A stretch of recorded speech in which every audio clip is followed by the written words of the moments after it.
my beloved family, as the hot, it don't happen. No, APC and Tinubu, they try to pressure Peter Obi, make Peter Obi go exile. But trust me, God will not they sleep, no go allow happen. Please, my obedient family, just they hit this like button so that make Facebook for recommendation to give other obedient family. Share this with your family and friends because this video so it won't expose a lot of secrets and it won't tell now why Peter Obi na better person. Please share this video. Please don't skip. Watch to the end so that you will understand the content and the context of this video. What is going on in our country has been predicted before. APC's ultimate endgame and plot seems to be thickening around P2B. Even without the prediction by some, APC guys are very predictable. If you watch the events of the last few weeks, Keyamo said on national television that they will bring propaganda, and Lai Mohammed, the information minister, has taken it a step further by accusing P2B of treason. This is said in his Meet the Press in Washington, D.C. This is double standards taken too far. This is why many people are giving up on Nigeria. Many people are leaving the country because of their loss of faith in the system. As you can see here, the immigration office in Ikoyi, Ikeja, and other parts of the country, the APC have come out in full propaganda mode as if they are still campaigning, even after their purported win of the most flawed election in Nigeria's recent history. So why is APC in full attack mode on an individual who they placed in third position? Instead of responding to the petition, which they haven't done, they still have about 2 weeks to respond before the court will fix a date for hearing. Is their ultimate end game to push P2B to exile, or are they afraid of a revolution? We will analyze all these issues in a moment. Let's first of all thank all those who have continued to support us. Random MZ, Carl Hema, Antonia. Thank you all. You have been amazing. Your support is well appreciated. God bless you.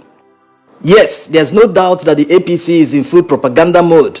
Nigerians in the past few days have seen all sorts of accusations on the person of P2B. They released a deepfake audio recording of P2B and Bishop Oyedepo, hoping to demarcate P2B. By the way, there's new information on the audio recording. We will see that in a moment. Now, let's assume that the audio recording is real. Compare what was said in the audio to what Buhari said in 2011 when he lost the presidential election to Goodluck Jonathan. No one attacked him or accused him of treason. There were also several riots and casualties as a result of his unguarded statements, according to the federal government panel report that indicted him after the election. Also, in 2015, the APC said that they will form a parallel government if the presidential election was rigged. In all these cases, no one accused any of them of treason. Why are they accusing P2B of treason after all other efforts to tarnish its image failed? Do these guys even know the meaning of treason? What did P2B and Dati Baba Ahmed say that is treasonable? Dati Ahmed simply compared inaugurating Tinubu, who didn't win the election anywhere, to inaugurating a military officer. That both of them is illegal in the eyes of the law. No matter your political leanings, we cannot agree across board that P2B is a gentleman and a man of peace. He always encourages peace. The fact that his supporters didn't protest after the election is because of him. He told everyone to remain calm, that he has confidence in the judiciary, that he will reclaim his mandate, having been a great beneficiary in the past when the judiciary restored his mandate in Anambra. There's no doubt where his confidence is coming from. There haven't been much controversial judgment from the Court of Appeal this election season. The two contentious rulings have all come from the Supreme Court. Godswill Akpabio and Ahmad Lawan all contested the APC presidential primaries, and their opponents won them at the Court of Appeal. But surprisingly, with a lot of judicial gymnastics, the Supreme Court ruled that although these men never participated in the senatorial primaries, they still remain winners of the said senatorial seats. This is prohibited by the electoral law. So the judiciary can save Nigerians the needless propaganda and divisions orchestrated by the APC by giving this petition the required swiftness that it desires. Just like the former NBA chairman Olisa Bakoba has said, the court can actually decide on the 25% requirement in 1 hour. If they are able to do that and it's in the affirmative, that will make the return of Bola Tinubu null and void, which will ultimately prevent his swearing in. Yeah, but I saw what he did and I said, no. That is not the situation the society we want to do. We need campaign based on issues that affect Nigeria. And that's what I encourage everybody to do. P2B apologizing to Femi Kuti after he said he can never be obedient. which many people misconstrued to mean something else. Peter Obi has always been a man of peace. He goes out of his way to apologize on behalf of others. He has always told the path of peace. So if Tinubu and APC think they can use treason to scare Peter Obi into abandoning the petition and return of the people's mandate to leave the country and go into exile, they are mistaken. In fact, they underestimate Peter Obi the same way they underestimated him during the election, and he went on to win the election. By the way, David Hundeyin said that APC actually tried to buy off Peter Obi from contesting the presidential election in the early days. Remember when they set up the Obidati presidential campaign fundraising accounts? They noticed that a few millions of naira were deposited into the accounts. They couldn't justify the huge amount, and it seemed that the individuals behind the money couldn't be traced. So they decided not to use the money. Peter Obi financed all the transportation, all those airplane and helicopter flights. He paid for them by himself. So they couldn't control him with the money they donated. Just like in a company, if you buy controlling shares, you will start controlling the affairs of the company. Just like when Peter Obi left PDP, they felt that he was only going to take votes from Atiku, not minding the fact that Peter Obi has said that more than 100 million people in poverty in Nigeria will be his structure. When the voting intention polls started coming in, they saw that Peter Obi might just win the election. That was when they went into full attack mode, not just from the APC, but also the PDP. So the APC guys are very predictable.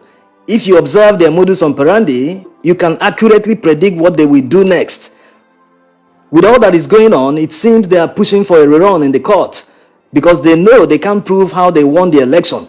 Up till now, INEC haven't provided all that the Labour Party legal team asked for, which only proves one thing, that the figures were made up, not actual votes. Look at what happened in Rivers State. They've gone from rigging the election to even stealing the evidence from the lawyers. Where they were preparing the petition and briefs for the tribunal, the police came and arrested them. That's according to Tony Cole. We've been pursuing this case. They've released the lawyers, but they're holding on to all our documents.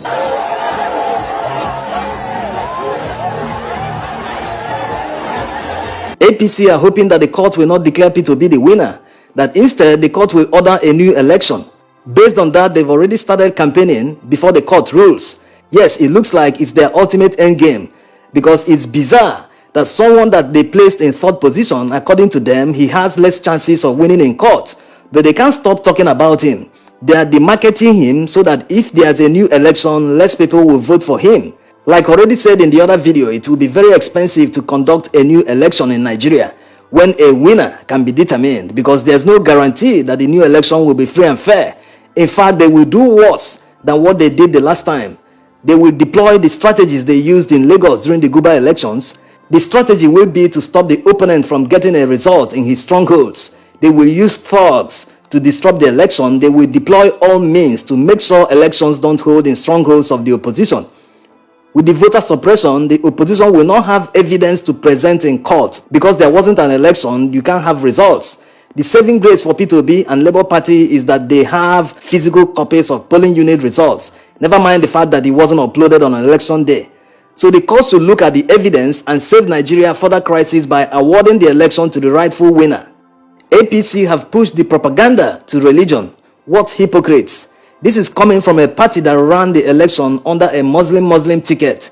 Even after Buhari received a memo from the DSS that the Muslim ticket will destabilize Nigeria and endanger Christian lives, he couldn't make sure that the ticket of the APC was balanced so that equity and respect for our diversity should be preserved. Well, this is not surprising from Buhari, because when you look at his administration, a disproportionate number of top positions are occupied by people of Muslim faith in a country that is split at near 50-50 between Christians and Muslims. Buhari himself is a Muslim, so is the Senate President, the Speaker, the Chief Justice of Nigeria. They've gone ahead to replace the only Christian in the top 5 with a Muslim. The APC should never point the accusing finger to anyone. They should first of all respect Nigeria's religious diversity. When Buhari started appointing only Muslims at the early stage, some people gave him a chance, thinking that it was based on competence because that's what should matter, not religion.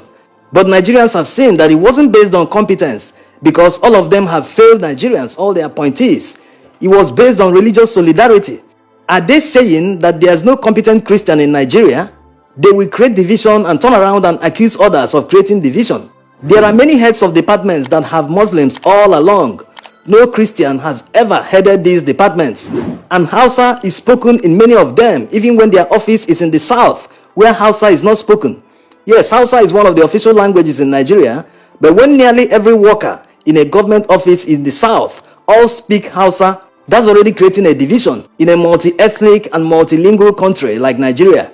So like some will say, Buhari is on a mission in Nigeria, and APC is towing the same path. Now, let's see the new information on the deepfake audio they released. Credit to the person behind the Democracy Watch handle for making out time to do the forensic analysis on the audio. As you can see, he used Adobe Premiere to analyze the audio. From the results, it shows the audio was manipulated and there were 4 audio files before it was rendered into one. Yes, no one knows how the People's Gazette got the audio before they published, but it has lost the original meta file. They also used a program on GitHub to scan the file to detect if it was AI generated, and it came back positive. Some people have said that they did the same analysis and came back with the same results. People who have the resources to do this analysis can also try. Anyway, like already said in the other video, this is just a distraction from the main issues at stake in the petition. Also, probing further on the deepfake audio, let's assume that it is real. Is it not an indictment of the government and the security agencies that a private telephone conversation of the main opposition party candidate was leaked? We are talking about Nixon-level Watergate scandal here. Like already said, the Nigerian security agencies have the capability to intercept or eavesdrop on GSM wireless telecommunications without the permission of the network provider. How this capability is used is up for question. In the United States, a court must grant the order before the police can tap someone's telephone line after they have satisfied the judge on the need to monitor the person's communication. Back in Nigeria, it is P2B today. Tomorrow, it might be an El-Rufai. Thanks for watching.